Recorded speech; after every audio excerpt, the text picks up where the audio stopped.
We're gonna practice like champions. We're gonna eat like champions. We're gonna breathe like champions. We're gonna sweat like champions. We're gonna do everything the champions do. You have to trust each other. But what are you prepared to sacrifice? The hardest person I had to deal with was myself. What is going on, L&M family? I got another super awesome, inspirational, motivational. Believe it or not, he's in the construction industry as well. We connected through LinkedIn. He attends the live streams. We jumped on a phone call. I was like, oh my God, I gotta get you on the show because of the energy that it brings and like his open perspective about leadership and investing in people. He's a senior project manager, self-made with over 20 years. He's in the painting industry. And he's like a straight up football aficionado, but not like American football, soccer. And so hopefully we'll be able to get into that. My buddy's name is Mr. Mario, and you're going to get to know him here in a second. Now, if this is your very first time here, this is the Learnings and Missteps podcast, where you get to see how real people just like you are sharing their gifts and talents to leave this world better than they found it. I'm Jesse, your selfish servant, and let's get to know Mr. Mario. Mario, how you doing, my friend? Doing pretty good, sir. How about yourself? Oh, man, just here slacking off, pretending like I'm working. Yeah, that's what they tend to say about everybody in this industry, right? Anybody that's in the office, we don't do anything. We just Right. That's not true. That's not true at all. It's not true. So I wish it was sometimes, but it's not. Yeah, for sure. So you're senior project manager, but I know you have a lot more responsibility than just like managing projects. You have a whole lot of commitment and involvement in the local community there in Austin. So my question, or the L&M family wants to know, was that your original plan? Did you know 20 years ago that you were going to be doing what you're doing today? No, sir. It was nowhere near my vision. At first, I wanted to be a doctor. And then as I was going through high school, I was attracted by the technology industry. So I actually started going to school for computer engineering. Really? It was never my plan, never in my mind. No, sir. Okay. We talked about this a little bit before we hit record, but when I was out there in the field, I wanted to be a foreman because, man, the foreman, they got it made. And then I said, man, I want to be a superintendent because all they do is drive around. And then every promotion I got, I was like, man, this stuff is way harder than I thought it was. Is that kind of your experience in what you're doing now? Yes, sir. So I actually was promoted to be a foreman when I was 19 years old. I started running small jobs in the paint industry. I was blessed that I had really good mentor at the time, and his name's David Hernandez. Never gonna take any credit from him. He's the one that taught me the fundamentals on the application of the product, particularly color painting. And then from there on, it just when he moved up, superintendent, then he took me out with him, so I became a foreman. Later on, I got the opportunity to function like a superintendent / foreman, kind of like the hybrid. Yeah. And yeah, the same stuff that you were just mentioning, exactly what I was receiving from our field is that all you do is drive around, and this is my response after a few times of receiving that type of feedback. I started entering with it. I traded my job for one day. Okay, yeah. That's it. And there was actually a few opportunities when I had to take time off and I had to assign somebody. Somebody has to oversee the job. And Right. I'm telling you, 3 days in, they were already blowing up my phone. Oh, yeah. Yeah. Yeah, definitely. So what kind of advice would you have for like a young, hungry trade craft worker out there that wants to not just the next promotion, but wants to go from installer to foreman to super? What's the things you would tell yourself if you could go back and say, hey, Mario, think about this. You need to learn this. This is what you should focus on. Well, number one, And this is something that I tell everybody that I coach or teach, right? Number one rule is you have to believe in yourself. Mm, If you don't believe in yourself, you already have a big hurdle right there. So first of all, believe in yourself. Second, surround yourself with people that are already there. Don't, I mean, why are you going to get advice from somebody that's from the same level as you or even worse? You know, that's the reality. Your teammates, they're not always going to be supportive or believe in you, or a lot of times they're discouraging. They tell you, what you do? You're not going to get there. There's no way you can do it. But that's why I say believe in yourself and then surround yourself with people that are already there. Then you can start asking the question, how did you do it? What do I need to do? What do I need to learn? And stay open minded. The way I did it was that I was blessed that I was surrounded by very phenomenal foremen. I had mm, different foremen, the old school foremen. Back then, because times are different now. Back then, right. being a professional painter was people were proud about it. Yeah. It was something that you will find a lot of pride on. And I had at least four of them. But then, still to this day, have not seen anybody like them. I never was able to reach that level that they had. But each one of them had different styles. Each one of them had their strong, their weaknesses. And so what I would do is I would grab the strong stuff from each one of them, put it Mm, together, and then I will create my own version. And that's exactly how I coach and I teach. I will give you the fundamentals. I will give you the instructions, the steps to follow. From there on, it's all up to you.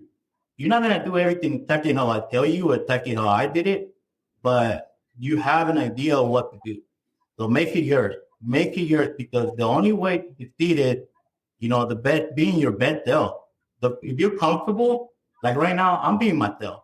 I'm not using big words. When I go to corporate meetings, I have to use big words. I have to prepare myself. I have to put up a thought, yeah. right? So this is the real Mario. And I always tell people, if you can be yourself in any type of setting and be successful, that's the best way to go.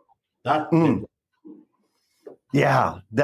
Yes, because the amount of pressure that you take off of yourself by just, I see, this is it. This is what you're getting. This is me. Like, it's easier to do that than it is to put on the facade, but in some cases that's kind of necessary. Okay. Now you mentioned that you wanted to be a doctor, and then you also said you talked about a real, like, honest appreciation for the trade of painting. When you decided, or when you started in the trade, was there any kind of external disappointment, judgment from family members or friends about, okay, you wanted to be a doctor and look at you now, you're a painter? Did you have to deal with any of that? Before we get there, I want to do the L&M family member shout out. And this one goes out to Miss Claudia. Miss Claudia says, Jesse's time management workshop is just what I needed to get started with the right mindset. Thanks again, Jesse, for all the effort and energy you put into making us all better. That is super awesome. She sent me that. Of course, if y'all heard it, she signed up for the time management workshop. And if you want to do that, things available. And if you just want to send me a nice positive note or a stinky note or some kind of thought, something that triggered in your head, do that, because I love seeing them, because it gets evidence to me that people are out there listening, and I get to shout you out in the future. Yeah, sure I did. Believe it or not, the toughest person that I had to deal with was by myself. Oh, I was very disappointed. I felt like I had failed myself, first of all. okay. So at that time, I was the first person to make it to college from my whole family, from the Acosta Pilar, which is the Acosta Pilar. My mom's last name Pilar. I was going to be the first college graduate. You know, Wow. so I think now thinking about it, I was putting a lot of pressure on myself. So I was setting up myself for failure, pretty much. Unfortunately, the circumstances at that time limited me from being able to pursue that. And Sure. then, but as far as family members, yes, there was disappointment, not as bad, but it was more from the peers. peers were the ones that, like you just said, no que muy que la, yeah, things happen.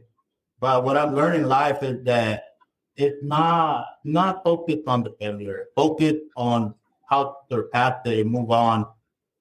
If you focus on the failure, you're gonna get stuck there. So don't listen to the people. Don't listen to the peers. Don't listen to them. They don't know what you're going through. They don't know what all you have to do to get to where you're at. But yet there was definitely a lot of disappointments on my peers. Family members were pretty supportive. Oh, And wow. the hardest person I had to deal with was myself, my own. Okay. I love that. Because I had the similar experience when I was in apprenticeship. I knew that I loved the work, right? Like the physicality of the work, the problem solving, the environment. It was like everything I could have ever asked for. But in my head, I was a failure because all my friends were going to university and I could have. And it wasn't until my third year of apprenticeship that I finally started feeling like hell with it. This is my career. I'm going to do something awesome with this. But inside my head, it was real difficult. Overcoming, wrestling the self-doubt, the judgment that came from it. And all it took was a little look or a little comment from somebody. And there I went down the drain with my thinking. Spiraling. Yes, the spiral. Yes.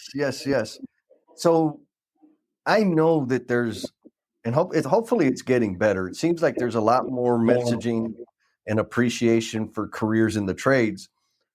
But for people that are struggling with that internal struggle about, man, I'm in the trades, I coulda, shoulda, woulda, what kind of pointers would you give them to come to terms with them having made a really great decision? Well, like I said earlier, believe in yourself. You have to believe in yourself. If you stay with the mindset of believing in yourself and your ability, then the hurdles will get smaller. What a big challenge. If you don't believe in yourself, anything's gonna look hard to tackle. You're gonna be driving on a little puddle, but first believe in yourself. It's true though. I've done it myself. I've done it. That's what I'm saying. Is life teaches you lessons. So believe in yourself and do not ever be embarrassed of what you are able to do. Because at the end of the day, you're doing it most likely well, first of all, you need the money. That's the main reason why people work, right? So we need to pay bills. Some of them might have more responsibility. Some of them might have kids, family. And so as long as you're doing the best that you can to provide for your family, you should never be embarrassed of what type of project or career or job that you have. As long as you provide for your family, that should be the most important part. The follow one is don't be embarrassed to be in the construction industry because there's a lot of room for the construction industry. You can go a lot of different paths. So there's a lot of options. Not only that, you got to think about it. There's a lot of jobs out there right now that depend on something like technology, for example, right? Mm-hmm. Like this, not put you in a spot, but IT. Let's give an example, IT. What happens if the power goes out? Nada. I'm done. Yeah. And whenever you're out there on the trade, like I tell my kids, especially my boys, is learn things that nobody can take away from you. Learn things that are always going to be valuable and learn things that will feed your family no matter what. There's other trades that are like mechanic, doctor. You're always going to need engineers. You're always going to need engineers. Society needs that kind of help and support. Politicians, they know how to create peace. They know how to unify things. Lawyers, you're always going to need somebody to help you, guide you. And society really does need those fundamental things. So don't ever be afraid. Don't ever feel shameful of yourself because there's no limit. There's no limit. The only limit that you would experience in between your ears. I like what you said. Some people drown in a puddle. It reminds me of this video I think I saw on TikTok. There's a lady and she's going crazy. Oh, I'm drowning. She's panicking and freaking out. She's holding on to something. She's in like in a river. And all she had to do was stand up. The water wasn't that deep, but she was laying down, holding on to this thing, panicking. And finally somebody grabbed her and stood her up. And she's, oh. I have to be. Really? I'm not the best swimmer. Okay. So okay. I'll get really nervous. and me and my wife were tubing. And I got to an area where I wasn't sure how deep it was, and I fell off the tube, and I was floating like Superman. I was floating Yeah. like a current. The current was keeping me afloat, and I'm yelling at her, "Throw me the rope! Throw me the rope!" And she yelled, "Stand up! Just stand up!" And I was Again, it's what's in our head, man. So like here. yeah, yeah. The first conversation you and I Yeah. had, man, it was clear that you have a very firm grasp on the value of your mindset, on the way we think and the way we see things. Where did that come from? I will contribute that to my parents. Yeah. My dad specifically, he's been somebody that I've always admired. We used to go hunting. I was like 3, 4 years old, and we're talking about staying out there at night. We would jump on the board. All we would take is the rifle, the gun, to hunt, and matches, blanket, and a little bit of salt. That's That's it. it. And so people go hunting for 3, 4 days out there. Oh, Wow. imagine a 3, 4 year old kid through all that. Me seeing him go through things in life. Like one time he stepped on a big nail and it came in from under and to the top. And Oof. he stayed so cool headed. And all he asked me was go grab the pliers and pull it out. So here goes the pliers, you're looking for the pliers. Okay, come back again. Water plier. Go back up there, grab him. I find him, I bring him, and yeah, he like at the count of three, just pull. And I pull it out. He Yeah. stayed so composed. And he would always tell me, the pain can be controlled. The Mm. blood, you cannot. You can slow it down by staying calm. But the pain you can control here. So Wow. once you learn how to control certain things with your mind, a lot of things are not going to be impossible anymore. And that stuck to me. That stuck Yeah. to me. And so from there, growing up, it was just me questioning more and more and more. But I Wow. can share a lot with him and my parents. I think that's where he came from, an early age.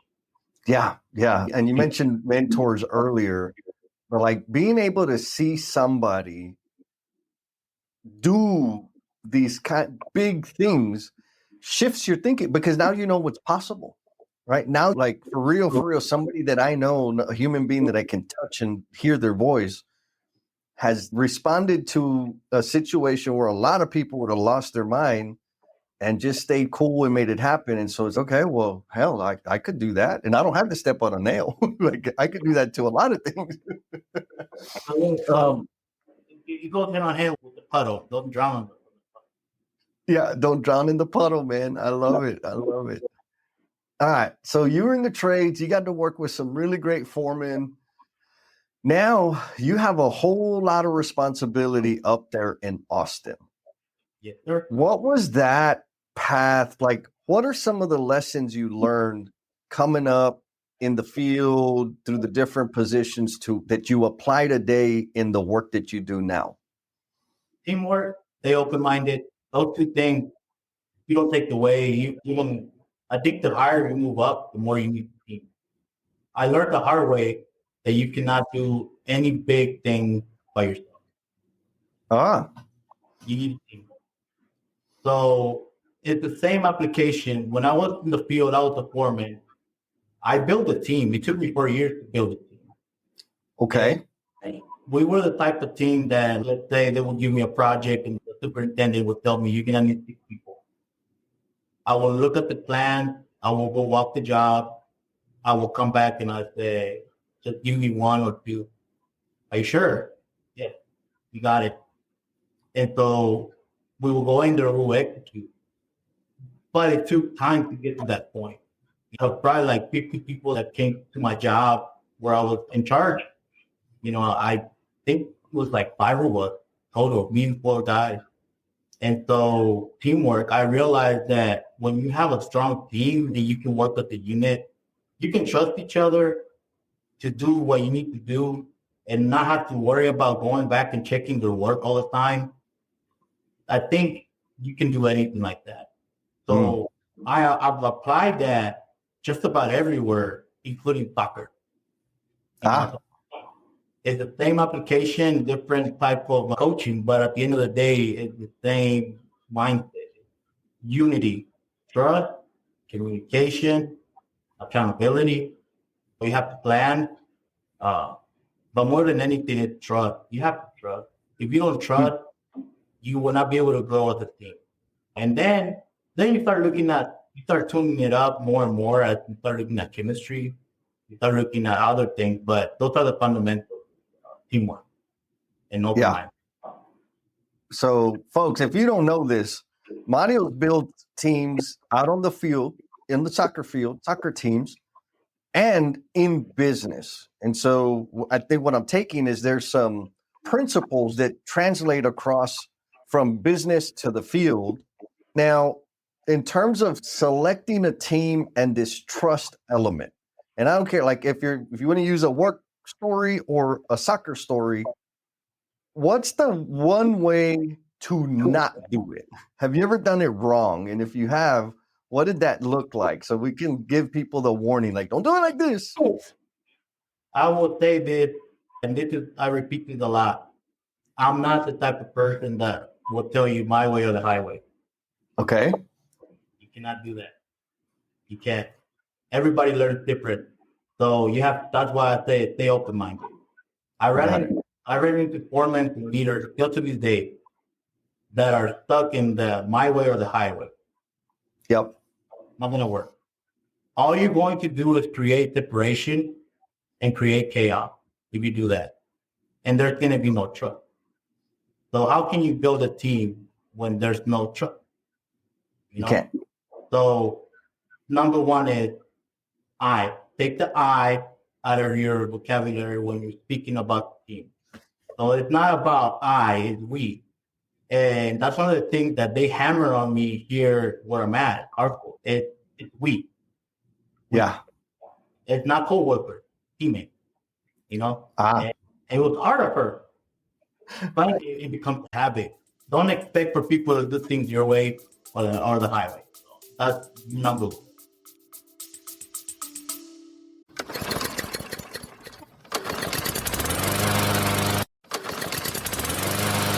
I'm sure that you know leaving this world better than you found it doesn't happen by accident. And I want to help you spend more time making this world better for yourself and the people you care about. So I want to invite you to the next Do the Damn Thing Time Mastery Workshop because we're going to be having some fun. We're going to be taking all those goals, those ideas, those projects, those dreams, the things that you keep putting off because of the commitment you make to work and the commitment you make to family and the commitment you make to everybody else except for yourself. When you get those out of your head and finally come up with a plan, make the space, find the time for you to make those things real, for you to actually get the ball moving on the things that are going to give more flavor and meaning to your own personal life. Check the show notes for the link. I hope to see you there. And back to the show.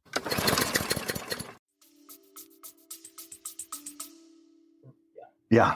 Yeah. And that's a tough, I know I'll say it this way, my experience coming up from an installer to foreman and so forth, this is my way or get the hell out of here type of guy. And you said it beautifully. If you want to build big things, you can't do it alone. And that's what was happening. I hit a point where, that was all I could accomplish because it was my way or the highway, which makes me really carry the load of do things on my own. I had to learn how to listen and be flexible and learn, oh, you do it that way is better. Or maybe it's not better, but it's not worse. And it works. So hello, let it, man. I struggle with that for so long, man. And that's what I tell our foremen when I'm coaching them, and even our superintendents sometimes. You don't have to solve everything by yourself. Gather the team together, present the problem, present the goal, that needs to happen, where we need to be at, present the constraints if possible. And a lot of times they don't want to give you a constraint, and just let them figure it out. Step back, let them figure it out, because at the end of the day, they're going to be the ones that have to execute. So Yes. if you tell them how to do things, if you go back to the my way or the highway, and you tell them I want to do it like this, like this, like that, not everybody's going to be able to do that. Weak link in the chain. So why not just let them do it their way? Like I always tell people when I was out there in the field, I would tell like the new hires, right? Yeah. I would tell them, I'm never going to tell you I want it this way or not. What I tell you is I want it to be like this. This is the final product that I want, and this is how much time you have. Now, if you do it from left to right or right to left, upside down, on your arm, whatever, I don't care how you do it, as long as we have the same outcome and we stay within the budget. That's all I care about. And believe it or not, that opens up their mind, and then they start sharing things that you probably didn't know. And they learning from them, and then you start becoming better, because now you're learning technique, applications that you probably would have never even heard had you done it my way or the highway, versus asking them, how can we do this? How would you do it? Teach me, show me, what's the way to do it? And let them know, we're going to give it a shot, but if it doesn't work, we'll go back to fundamentals. And believe it or not, you learn a lot and they grow too. And then that's like we trust at the same time. Everything is connected. You move one piece, everything else shifts. Wherever you shift, everything else shifts, like dominoes. Yes. You know what I love? The point you made is when we ask our team, what do you think? What would you try? What do you recommend? How can we? Here's the problem. Here's the goal.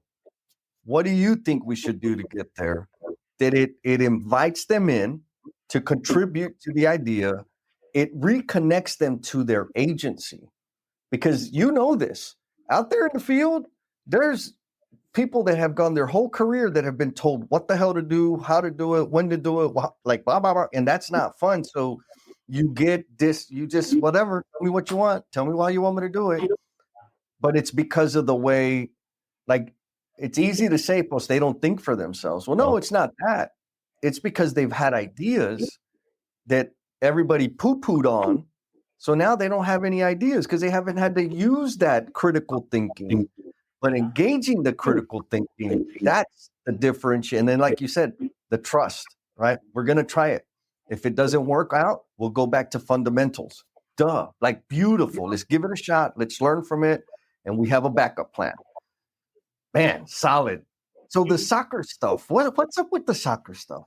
All I know about soccer is I get tired watching people run, and people that do it, I'm amazed at how they can run for out. It blows my mind. So how did it capture your mind, and what is it that you're doing in that space?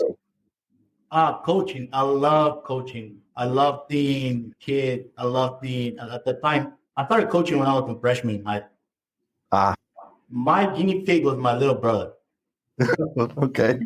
I was coaching him when he was little and was excelling a lot, but he had an injury and that kind of off course. But I continued coaching. As a matter of fact, when I made the decision that I was no longer going to play because I don't want to be injured. I cannot afford to be.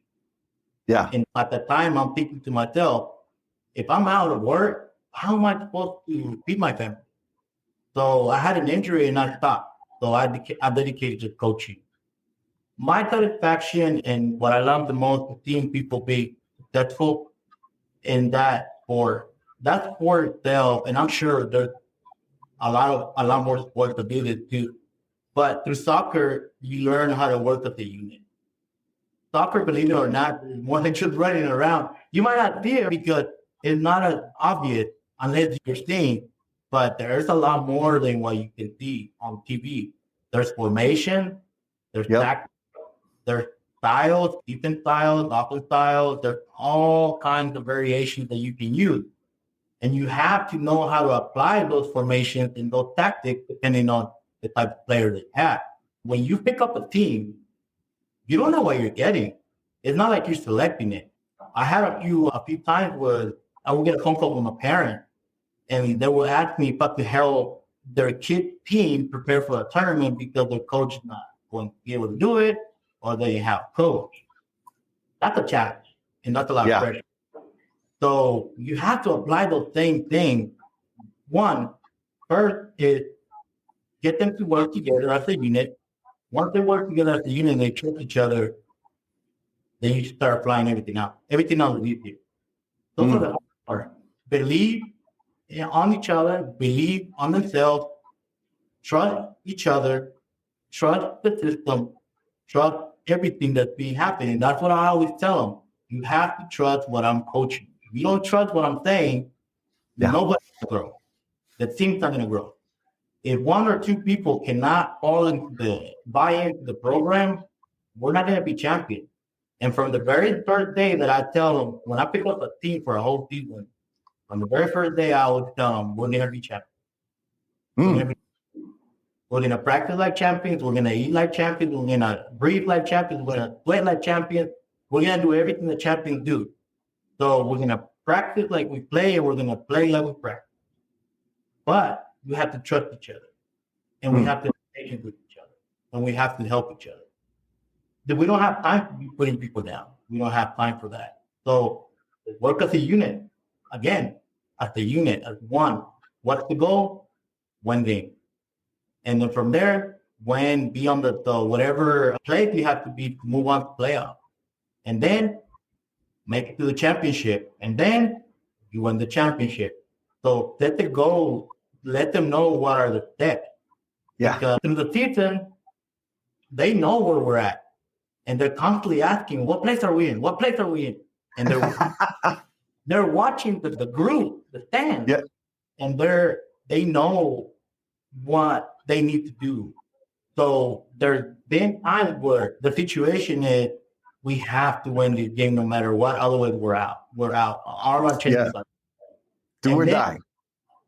It never fails that it's the number one team that you're going against. So you have to do the unexpected that everybody doesn't think you can do. But when they win that game, oh my God. Playoff, championship, everything else. Piece of cake. Yeah. So again, it's the same stuff.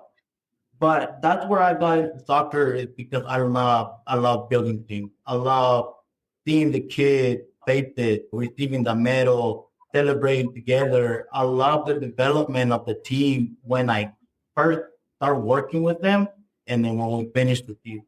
Yeah. You have little groups, these three over there, those five over there. By the end of the season, they're always together. We score a goal, they all run together. And before that, it was like one or two people would celebrate with that person. And where's everybody else at? Everybody contributed to this. Everybody was a practice. So without the team, that player cannot be the best scorer or the best forward and score goals to win championship. So you need the team. And once those people or players understand that they need the team, then they start being a teammate. Yeah. A lot of times you have players that are the best, and so they feel like, I don't need a team, I can do it by myself. But when they start using the team and relying on the team, and it even helps the team because the opponents don't even know who to target because everybody they won't be able to shut you down. But once that individual learns, if I use my team and rely on my team, I'm gonna get a lot of championships. Yeah. So, but what got me in soccer was just that the satisfaction of seeing people develop, seeing players get scholarships, Wow. people for tryouts, to go tryouts for professional walk on. I had a player that reached out to me out of the blue one time, and Coach Mario, a big favor. What's going on? I'm gonna go try out in Mexico. Oh. That's not an easy thing. Yeah, sir, reaching out to you. Can you prepare me? All right, well then get ready because it's not gonna be easy. But seeing them succeed and seeing them grow, not just as players, as teammates on the industry and the field, but as parents, as brothers, as sons, seeing them grow and be good, that to me is that's why I love what I do. Yeah, man, that is the ultimate. Being able to see. I remember when I was foreman, journeyman, foreman, and then the different responsibilities I had. Being able to see people grow into what I could see and what they told me they wanted was like super, super fulfilling. Now, one thing that I experienced, and I think, and I wish this for everybody in the world. When you're a part of something great, overcoming something gigantic, a championship, playoffs, like whatever it doesn't matter what it is, but doing that with a team shifts something inside. Well, it shifted something inside of me. In high school, we're a very competitive baseball team. We made it pretty far into the playoffs, and it completely transformed the way I saw myself and I saw things ahead of me. And so I imagine you've seen that with your teams and with yourself. What is that? Like, why do you think that happens? You're a part of something great and something like it's not the Super Bowl, right? It's not the World Cup, but it changes the way you see the world forever. What do you think that is? I think as human by nature, we don't like to be alone. You know, Mm. we don't like to be alone. That's our nature. If you really think about society and human, we don't like to be alone. And so when somebody feels like they're part of something good, they're gonna have pride. And Okay. when they have pride, they're gonna give it their best. And so being part of something big and know that it's possible and that you were part of it, it picks up your self-esteem. Yeah. Your self-esteem is built. And now you're realizing like I can actually do that. I can actually be part of something like that. And so I think with me personally, what shifted to me was that I was doing the impossible, doing what people couldn't do. Yes. Yes. So I got to high school, right? I was not the best player. I'm gonna make that very clear. I was not the best player, but I'm Mm-hmm. a coachable one, and I would rely a lot on my teammates. I would rely a lot on them. I was scared to get hit, so I would hit the ball right away. Like someone coming at me, hit the ball. But coming into high school and hearing people say, "Oh, freshmen hardly ever make varsity." Mm. Someone tells me that, and I'm like, "Okay, let me prove you wrong." Made varsity Nice. and never seen a freshman be a captain. Okay, proved them wrong, and Wow. then, well, you should move school. You deserve to be part of a better team. Why you gotta talk like that about my teammate? You know, Ooh, yeah. been working hard since junior high for a goal. Our goal was to make playoffs for the first time ever on our high program, our high soccer program. We were working together as a unit, the core team, not everybody, but like 7 or 8 core. Why would you talk like that about my team? You don't know what we've gone through. You don't know how many failures we've experienced as a team. How many times we cried together as a team. How Mm. many times we see one of our teammates get hurt. And now we have to figure it out because now we have to replace that teammate. How to overcome all these challenges. Don't talk like that about my team. And then we made playoffs. Yeah. Yeah. It was just the program just kept getting better and better. So me seeing my brothers who were younger going to see them play a playoff, going deeper and deeper in playoff, that was like, I'm part of that. I'm still part of that. We Yeah. were the ones that set the standards for this. Now everybody let's pick it up and keep it going. So I think it's a combination of everything. You leave a legacy. You're proud of what you do. It always feels good for people to give you compliments. You know, Yeah. it's always good to go to your high school and or hear people say, "I saw your name on the board" or whatever, or something. And it can be for anything, not just high school. I saw your name on the news. I saw you like right Yep. now in the podcast. I saw you in the podcast. I never thought I would be doing anything like this. I'm glad to have the opportunity to meet you and you open the door for me. We don't know what's coming out from this. But we Right. have to like it. But I think it's a combination of all that. When you're part of a team and you accomplish something big, it does spark something in you. Because if you look at it the opposite way, people that are part of a team, they could be like the best team ever and they're supposed to be champions and they don't make championship, they get crushed. And those people a lot of times are struggling in life at the Mm-hmm. toe, the failure, the trauma that they experience. But I think it will impact you either way. Being part of something like that, it will impact you negatively or positive. That's Yeah. my Yeah.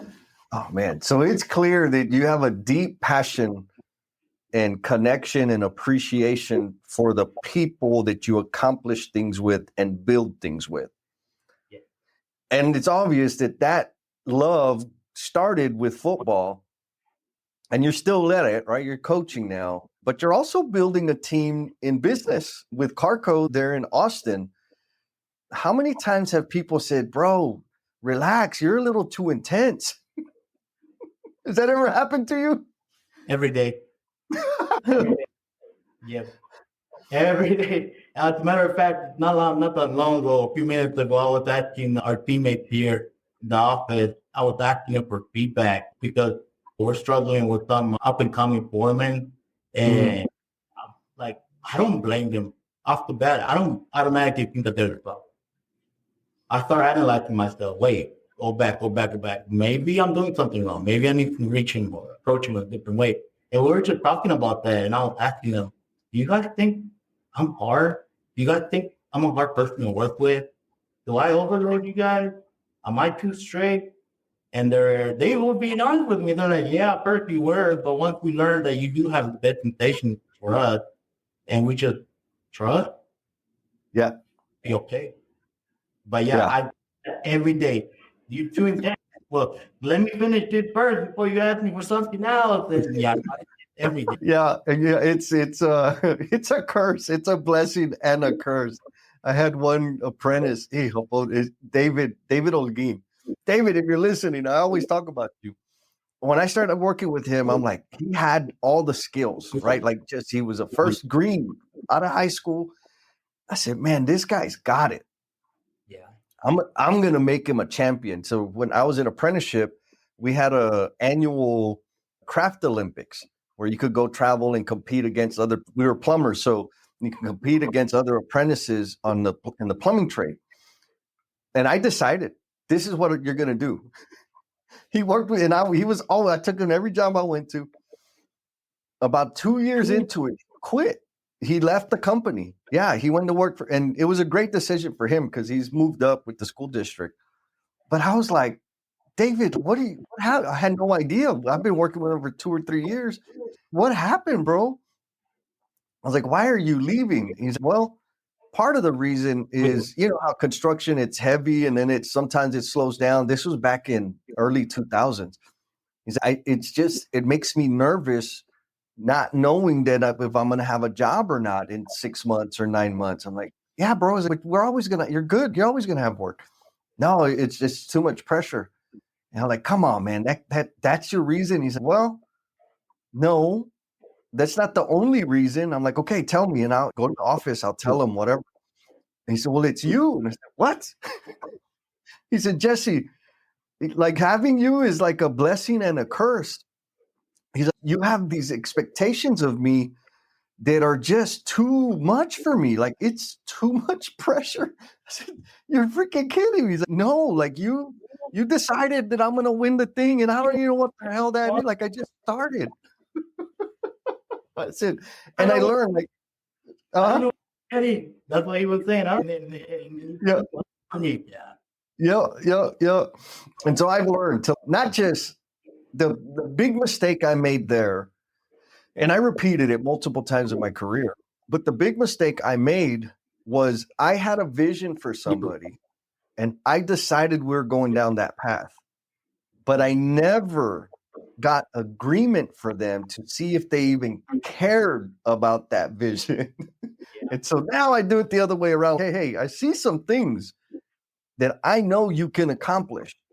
Are you interested in going down that path? Because if you're not, I need to know so that I don't freak you out and crush you under the pressure. It's crazy that you mentioned that. I learned not that long ago, like I say about 2, 3 months ago. Mm, I learned that you have to get them to buy in first yes. and ask them, what do you want? Yep. Because this is what I see in you. This is what you can become.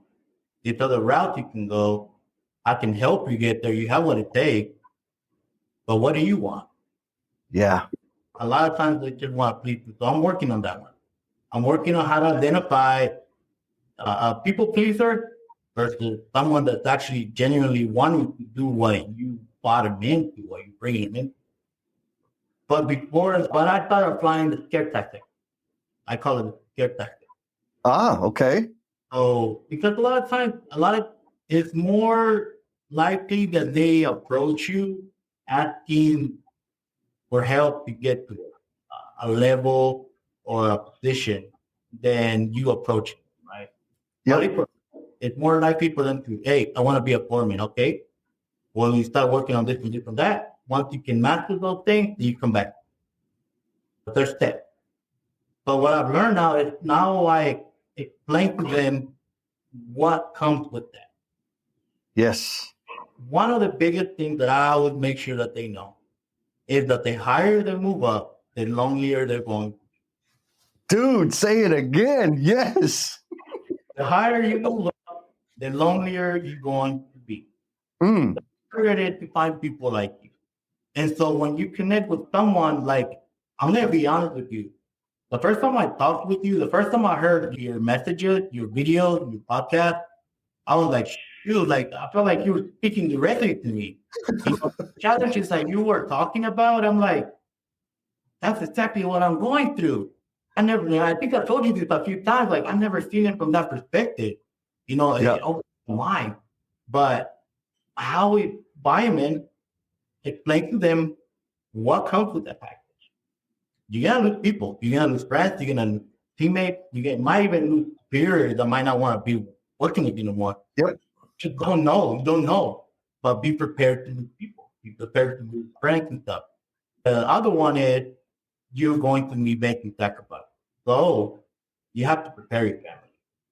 You cannot make a decision, a career decision, without having your family support. That's the worst thing you can do. It will break you or it will break your marriage. You know how I know that? Because it happened to me. You know, I didn't know what came with it until I was in it and I was spending more time on the job site. I would leave the house, my wife, my ex-wife, and my boys were asleep. I would come back home, they were asleep. I would work all weekend, all because I had to grow. yeah. But I never shared it with my family. Wow. The boys were babies. They wouldn't Yeah. understand. But I could have shared it with her. Yeah. Well, when the opportunity came a few years ago to be part of a startup company before Carco, I sat them down. I sat my wife and I sat our kid. Yeah. They were young, like they're about 9 and 6. Oh, yeah. Yeah. And I was talking to them like they were adults. And I explained to them that I was going to be absent, that I was going to be working long hours. I gave them the whole expectation of what was going to happen. Everything is fine. Mom and I are okay. We have goals, but this is for everybody's good. Our goal is for me to move up so that we can be in a position where we can buy a home. And I asked them, who wants their own room? Remember, I have 4. They're all in, and everybody was in. I Yeah. had to work. Like right now, I let them know from 1:30 to whatever time I'm not going to be available. Yeah. They know. So whenever you have the support from the people that are going to be there with you, and you explain to them what comes with it, worst case scenario, Yes. Yes. yeah, I'm in. Then maybe that's it. That's it. You got somebody there. They will still all of a sudden drop. We can't control what they go through in life. We have to understand it's not just they're alive. We don't know what people are going through. And that's one of the things that I explain to people is don't judge the book by its cover. Don't ever think that you know what they're going through. Reach out to them. Leave work aside and reach out because a lot of times we spend more time with our teammates at work or 100%. than we do with our own family. So look out for each other and how you doing? How you Yeah. doing? But yeah, but going back to the question is or the comment, yeah, like I have had people just quit too. And then later on I find out that your expectations were unrealistic for me. I'm like, what do you mean? I've never had something from you that I cannot do or you cannot do. And all I wanted was for you to try. They don't even try and they quit. But Yeah. what can you do? Yeah. No, I think that's expert advice, Mario, that I never did. Talk to your family. If you're going to take something on big, your support network, the people that you go home to, you got to let them know because everybody thinks of all the highlights, right? Oh, we're going to have dinners and we're going to get a new, like all the fun. But no. It also means that you might see me for an hour a day, maybe. And when you see me, I'm going to be working. You got to have those conversations. I never have, or the way I did was like, oh, yeah, I'm going to take this new position, this new job. And I'm going to be more busy than I am now. That was no. I was going to be completely obsessed with the new job and do whatever it takes to be excellent at it as fast as I can. And what that meant was I was going to minimize the amount of time, attention, and energy I gave anything else. But I never said that. And just like you, they said, well, no, see you later. You got to go. You're never here anyway. Oh, damn. I did it again. Now, on the other side, for the ones that can't, hey, I want to have my favorite saying when the guys were like, what are your plans? What do you see? What do you want to accomplish? Where do you want to go? So I can help you get there. Well, I want your job. Awesome. I would always ask this. What are you prepared to sacrifice? And they go, what do you mean? You want my job? Take it, right? Please take it. But what are you prepared to sacrifice? I was like, because this is how many hours I worked when I was an apprentice, when I was a journeyman, when I was a foreman, when I was a superintendent, off the clock to learn the things that I learned and get good at the things that I got good at. And that's sacrifice. I'm not saying you have to do this stuff off the clock. What I'm saying is there's going to be sacrifice. And like you said, the further you elevate in the organization, the lonelier it gets. Like people stop liking me. And it's hard to like me to begin with, especially back then. But all of a sudden I had no peers to share my experience with, to complain to, because everybody reported to me. And then my peers, they were competitive too, and they were trying to find how to get ahead of me. So I couldn't let them see my weakness and my pain and my strength. It's lonely, man. Yeah, I remember when we had when we first talked. I remember you asked me a question. Yeah. And it stuck to me. You asked me a question, or it was said, how many times do you hear you're doing a good job? Yep. So the higher you go up, the less you hear that. And when you do, you're like, what? Are you okay? Where you at? Am I? Thank you. Am I supposed to cry? What? How am I? I forgot how to react to it because I'm the one, giving the compliment now. And people want my approval. People want, it is lonely. And I remember that you asked me, what was the last time? Yeah. And I was like, that's a good question. It's been a while. Yeah. No, 100%. Because, when your phone rings, it's because somebody's calling to complain or somebody has a problem. Nobody's calling to say, hey, Mario, nice work, man. Your team out here is kicking butt. I just want to let you know y'all are doing awesome. Nobody does that.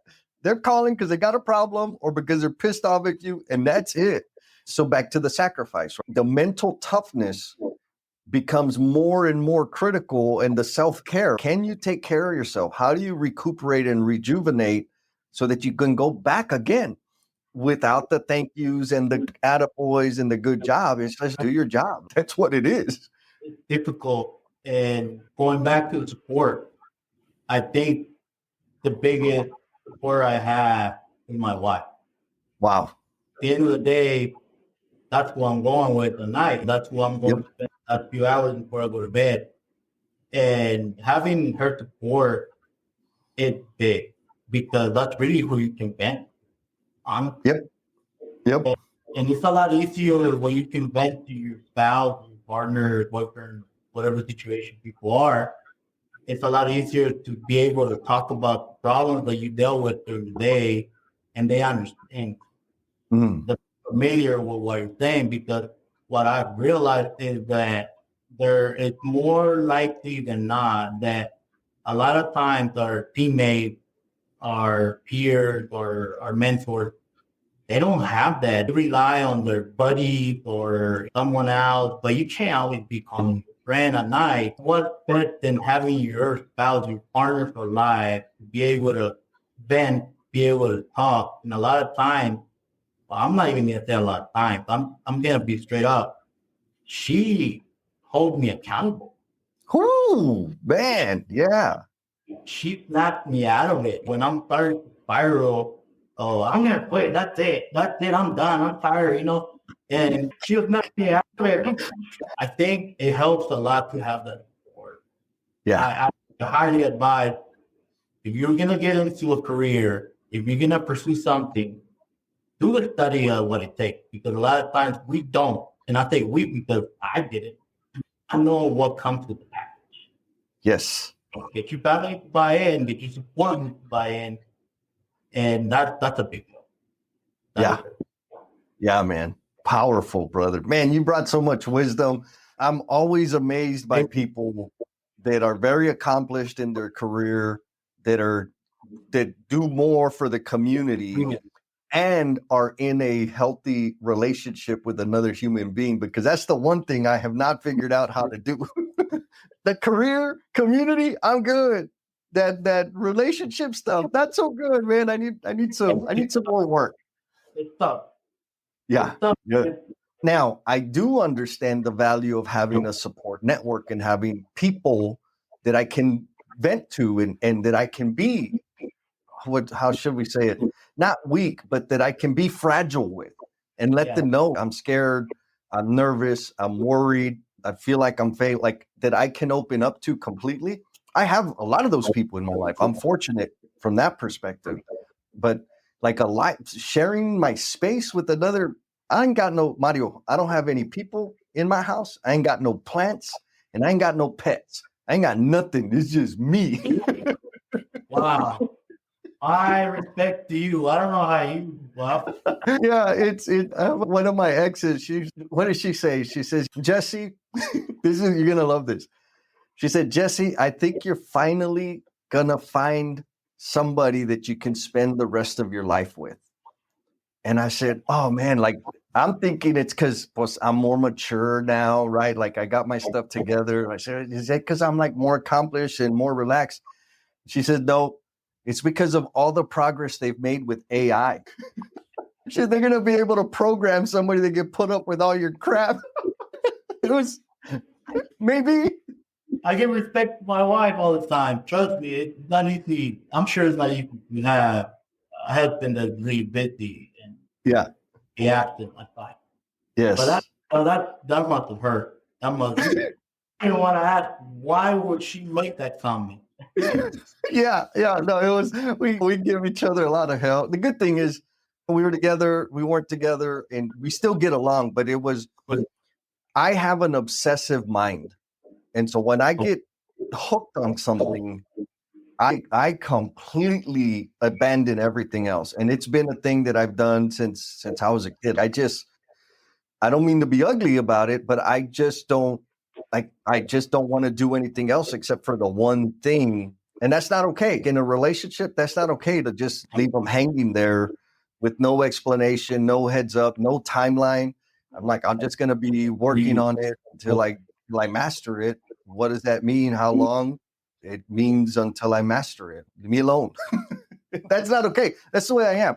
But I do have amazing people in my life that check in on me and I stay connected. But main point is the advice that you gave of having someone in your life, having the conversation with them, helping them understand and get on board with, hey, this is a big thing. This isn't just going to affect me. This is going to affect us, the unit, back to the unity. This is going to affect the entire unit. This is what we need to be prepared for. Are we willing to go there? Huge, man. If I ever get in a relationship, Mario, I'm going to go back and listen to this conversation over and over and over to remind me to have those conversations. You have to, from the very get-go, you got to let them know what they're getting themselves into. That way, you know if that's the person or not. Right, 100%. Oh, man. Mario, this was amazing. You've been generous with your time. And you're a very deep thinker. You're very committed to growing people, to challenging yourself. So I'm excited about your answer to the final question. Are you ready? Not really, but bring it on. All right, here it is. What is the promise you are intended to be? Man, that's a tough one. There's not really just one. Man. Yeah. It's a tough one to answer. I think I'm still trying to figure that out myself. But I think I have an idea. I think I'm intended to be here. And what I tell people is, if I can leave this world once I'm gone, and I was able to impact one life through my wisdom, to me, I did my job. Yeah. Because, like I shared with you when we first talked, there's nothing that can drive the feeling of running into someone that you coached as a little kid. And then you run into them. You don't even recognize them anymore because they're full grown, beard, everything, with kids and wife. And Coach Mario, he's like, I'm staring at them like, okay, obviously coached them before. And then get introduced to their family. This is Coach Mario. And so many years later, for them to be able to still call me Coach Mario, and I feel like at that point we're like on the same level because we're both grown men. Yeah. That's it. That's it. But that's amazing. But right now, that's what I tell people is, what am I going to do with this wisdom? Yeah. I mean, I'm going to take it with me when I go. Why not share? Why not help people save time? I tell my kids, if you listen to my advice, you don't have to listen to my advice, but if you listen to my advice, I guarantee you, I will save you years, your time, trying to figure out the thing. Yep. Now, in my career, in my area, in my field, I can say that very confidently. If you follow my advice, I will guarantee you not only to get you where you want to be, but save you years of sweat, of fear, and everything. So I think that's it. I don't know if I answered that correctly. Beautiful answer. I'm not surprised at all. Like you say, if I could just help one person, if I could just give my advice, because I can't take it with me, share my wisdom to save people years of learning the hard way. That's beautiful, man. I think that's our whole purpose here on this world, is to share with others the gifts that we have. Period. Oh, man. So did you have fun? It's always fun with you, man. It's refreshing every time we get to talk. Thank you for sticking it out all the way to the end. I know you got a whole lot of stuff going on. And in appreciation for the gift of time that you have given this episode, I want to offer you a free PDF of my book, Becoming the Promise You're Intended to Be. The link for that bad boy is down in the show notes. Hit it. You don't even have to give me your email address. There's a link in there. You just click that button and you can download the PDF. And if you share it with somebody that you know who might feel stuck or be caught up in self-destructive behaviors, that would be the ultimate. You sharing that increases the likelihood that it's going to help one more person. And if it does help one more person, then you're contributing to me becoming the promise I am intended to be. Be kind to yourself, be cool, and we'll talk at you next time. Peace.